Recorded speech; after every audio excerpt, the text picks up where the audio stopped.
देखो, मैंने तो कल ही दो चीजें हैं इसकी। मैंने कल ही प्राइम मिनिस्टर साहब को लेटर लिखा था। ये लेटर था भी जो हमारे वहां पे स्टूडेंट्स हैं, पहला फिक्र हमें उनका है जो तकरीबन 7 लाख का नंबर है, जिसमें से 5 लाख पंजाब के लोग हैं। वो किस तरीके से वहां पे गए हैं, यहाँ पे अपनी जमीन बेच के पेरेंट्स ने पैसा दिया है, लोन लेके पैसा दिया हुआ है, और वो वहां उनकी आगे पीआर होनी है, आगे उनका वीजा लगना है, इसमें दिक्कत ना आए। और बहुत स्टूडेंट्स हैं जिन्होंने अभी एडमिशन ली है पर अभी वो गए नहीं।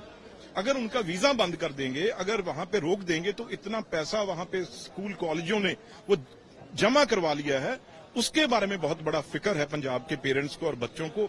वो प्राइम मिनिस्टर साहब से मेरी कल बात हुई थी सदन में, और उन्होंने मुझे ये भरोसा दिया भी इस चीज को हम बिल्कुल अच्छी तरह देखेंगे।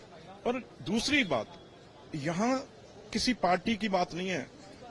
अगर प्राइम मिनिस्टर है वो तो देश के प्राइम मिनिस्टर हैं, और यहां देश की बात है।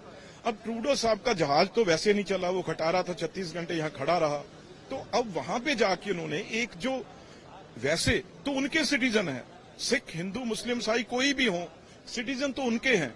तो अब वो हमारे पे ये कह रहे हैं भी इनको इंडियन एजेंसियों ने वहां पे मरवा दिया।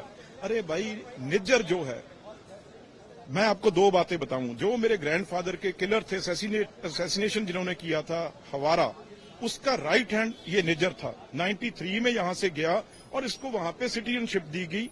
और दूसरी, अगर ट्रूडो साहब के फादर और ट्रूडो साहब की पार्टी इतनी ये सिंसियर है इस चीज में, तो जब हमारा कनिष्क, एक हमारा एयर इंडिया का विमान जिसमें 300 से ऊपर लोग थे, उसमें भी मेरे मामा जी कर्नल भिंडर, मिस्टर भिंडर उसके पायलट थे, उसकी तो इन्वेस्टिगेशन इन्होंने की नहीं आज तक।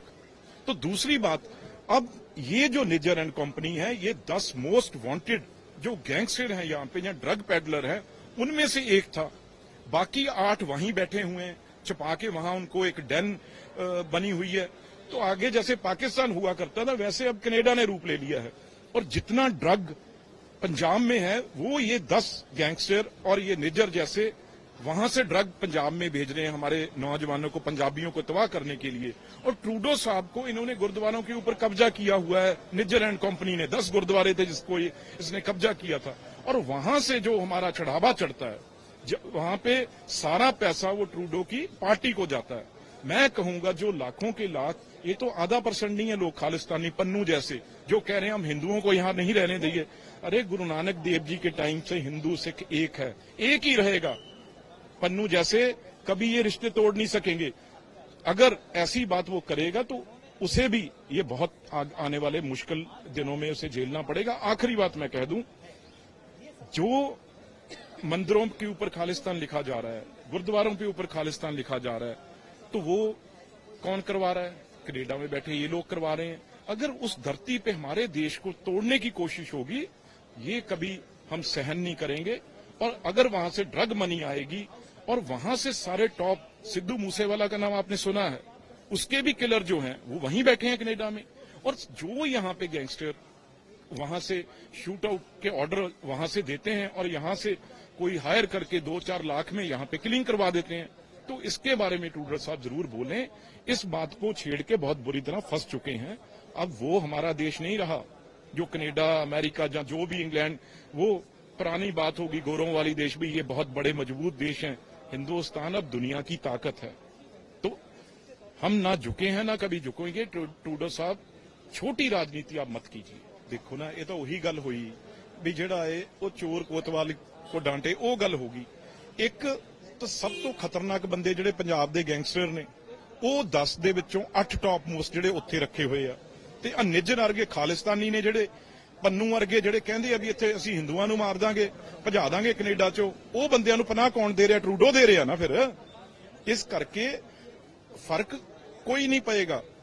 ਪਰ ਹਾਂ, ਜੇ ਅੱਜ ਜੇ ਗੱਲ ਕਰੀਏ 5% ਤੋਂ ਵੱਧ ਆਬਾਦੀ ਸਾਡੀ ਪੰਜਾਬ ਦੀ ਆ ਉੱਥੇ, ਤੇ ਜਿਹੜਾ ਕਿ ਕੈਨੇਡਾ ਦਾ ਜਿਹੜਾ ਉਹਦਾ ਪਹੀਆ ਹੈ, ਜਿਹੜਾ ਪੈਸੇ ਦਾ ਉਹ ਚਲਾ ਰਹੇ ਆ।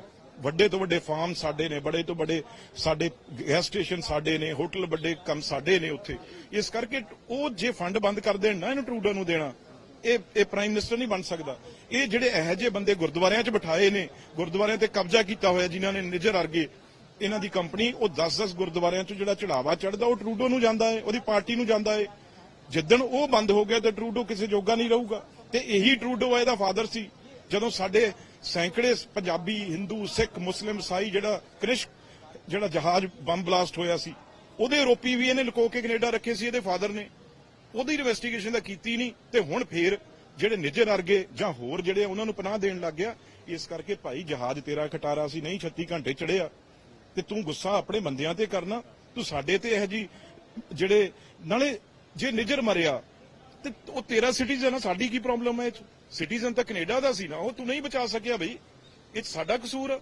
ਤੇ ਹੋਰ ਉੱਥੇ ਰੋਜ਼ ਸੈਂਕੜਾ ਬੰਦਾ ਜਿਹੜਾ ਹੈ ਉਹ ਕੋਈ ਨਾ ਕੋਈ ਗਨ ਫਾਇਰ 'ਚ ਕੋਈ ਨਾ ਕੋਈ ਉਹ ਮਰ ਰਿਹਾ, ਤੇ ਉਹਦੀ ਜ਼ਿੰਮੇਵਾਰੀ ਕਿਹਦੀ ਆ? ਇਸ ਕਰਕੇ ਇਹ ਛੋਟੀ ਗੱਲ ਕੀਤੀ ਆ, ਜਿਹੜਾ ਵੀਜ਼ਾ ਬੰਦ ਕਰਨਾ ਨਾ ਕਰਨਾ, ਉਹ ਤਾਂ ਸਾਨੂੰ ਵੀ ਬਹੁਤ ਕੁਝ ਆਉਂਦਾ ਫਿਰ ਕਰਨਾ। ਇਹ ਨਹੀਂ ਗੱਲ ਹਿੰਦੁਸਤਾਨ ਕੋਈ ਇੰਡੀਆ ਭਾਰਤ ਕੋਈ ਉਹ ਦੇਸ਼ ਨਹੀਂਗਾ ਜਿਹੜਾ ਅੱਗੇ ਗੱਲ ਸੀ ਵੀ ਇਹ ਗੋਰੇ ਦੇਸ਼ ਨੇ ਬੜੇ ਤਕੜੇ ਨੇ। ਹੁਣ ਹਿੰਦੁਸਤਾਨ ਪਾਵਰ ਆ ਭਾਈ। ਇਸ ਕਰਕੇ ਅਖੀਰ ਟਰੂਡੋ ਨੂੰ ਗੋਡੇ ਟੇਕਣੇ ਪੈਣਗੇ। ਕਿਉਂ ਟੇਕਣੇ ਪੈਣਗੇ? ਕਿਉਂਕਿ ਉਹ ਸਾਡੇ ਮੋਸਟ ਵਾਂਟਡ, ਸਾਨੂੰ ਦੱਸੇ ਆ ਕੇ ਇੰਡੀਆ ਦੇ ਵਿੱਚ ਵੀ ਤੇਰਾ ਕਿਹੜਾ ਮੋਸਟ ਵਾਂਟਡ ਜਿਹੜਾ ਅਸੀਂ ਉਰੇ ਰੱਖਿਆ ਹੋਇਆ, ਜਦੀ ਹੱਥ ਬੰਨ ਕੇ ਨਾ ਭੇਜੀਏ ਜਹਾਜ਼ ਚੜਾ ਕੇ ਤੇਰੇ ਕੋਲ। ਤੂੰ ਸਾਰੇ ਗੁੰਡੇ ਜਿੰਨੇ ਵੀ ਨੇ, ਜਿੰਨਾ ਗੰਦ ਆ, ਮੈਂ ਕਹੂੰਗਾ ਜਿੰਨਾ ਗੰਦ ਆ, ਉਹ ਆਪਣੇ ਕੋਲ ਉਹਨੇ ਗੰਦ ਭਰਿਆ ਹੋਇਆ। ਬਾਕੀ ਲੱਖਾਂ ਬੰਦਾ ਸਾਡਾ ਉੱਥੇ ਕੰਮ ਕਰ ਰਿਹਾ ਏ, ਪੰਜਾਬੀ, ਉਹ ਤਾਂ ਬੜਾ ਚੰਗਾ ਲੱਗਦੇ ਆ। ਉਹਨਾਂ ਦੇ ਤਾਂ ਰੋਜ਼ ਹੋਟਲਾਂ 'ਚ ਰੋਟੀਆਂ ਖਾਣੇ ਹੋ ਜਾ, ਉਹਨਾਂ ਦੇ ਰੋਜ਼ ਉਹਨਾਂ ਕੋਲੋਂ ਪੈਸੇ ਚੰਦਾ ਲੈਣੇ, ਉਹ ਤਾਂ ਚੰਗੇ ਲੱਗਦੇ ਆ। ਪਰ ਹਾਂਜੀ ਹਾਂ, ਦੇਖੋ ਇੱਕ ਗੱਲ ਹੋਰ ਆ, ਕਿਉਂਕਿ ਉਹ ਮਿਨੋਰਿਟੀ ਨੂੰ ਲੜਾਉਣਾ ਚਾਹੁੰਦੇ ਆ। ਇਹ ਗੱਲ ਇਹਦੇ ਵਿੱਚੋਂ ਖਾਸ ਜਿਹੜੀ ਬਦਬੂ ਆਉਂਦੀ ਆ ਨਾ, ਉਹ ਹਿੰਦੂ ਸਿੱਖ ਨੂੰ ਲੜਾਉਣਾ ਚਾਹੁੰਦੇ ਆ, ਕਿਉਂਕਿ ਸਾਡਾ ਭਾਈਚਾਰਾ ਗੁਰੂ ਨਾਨਕ ਦੇਵ ਜੀ ਵੇਲੇ ਦਾ ਉਹ ਕਦੇ ਟੁੱਟ ਨਹੀਂ ਸਕਿਆ, ਨਾ ਟੁੱਟਣਾ ਹੈ। ਉਹ ਇਹ ਪਾੜਾ ਖੜਾ ਕਰ ਰਿਹਾ ਵੀ ਮਿਨੋਰਿਟੀ ਦੇ ਉੱਤੇ ਸਵਾਲ ਉਠਾ ਕੇ ਤੇ ਹਿੰਦੂਆਂ ਦੇ ਉੱਤੇ ਗੱਲ ਕਰਕੇ ਵੀ ਅਸੀਂ ਉਰੇ ਕੱਢ ਦਾਂਗੇ, ਅਸੀਂ ਉਰੇ ਮਾਰ ਦਾਂਗੇ। ਤੇ ਭਾਈ ਇਹ ਸੱਚ ਵੀ ਹੋ ਸਕਦਾ, ਜੇ ਸਾਡੇ ਭਾਈਚਾਰੇ ਨੂੰ ਕੋਈ ਤੋੜਨ ਦੀ ਗੱਲ ਕਰੂਗਾ ਨਾ, ਤੇ ਫਿਰ ਇਹ ਪੰਨੂ ਵਰਗੇ ਆ ਜਿਹੜੇ, ਇਹ ਵੀ ਬਖਸ਼ੇ ਨਹੀਂ ਜਾਣਗੇ। ਮੈਂ ਤੁਹਾਨੂੰ ਸੱਚੀ ਗੱਲ ਦੱਸਾਂ, ਜੇ ਇਹਨਾਂ ਨੂੰ ਉਰੇ ਪਨਾਹ ਦਵਾਂਗੇ। ਤੇ ਇਸ ਕਰਕੇ ਸਾਡੇ ਲੋਕ ਬੜੇ ਸਟਰੋਂਗ ਨੇ, ਸਭ ਕੁਝ ਜਾਣਦੇ ਨੇ ਉਹ। ਪਰ ਜਿੱਦਣ ਅਸੀਂ ਕੋਈ ਲਾਲ ਬਟਨ ਦੱਬਤਾ ਨਾ, ਫਿਰ ਟਰੂਡੋ ਸਾਹਿਬ ਤੇ ਤੁਹਾਡੇ ਬੰਦਿਆਂ ਨੂੰ ਭੱਜਣ ਦਾ ਰਾਹ ਨਹੀਂ ਲੱਭਣਾ।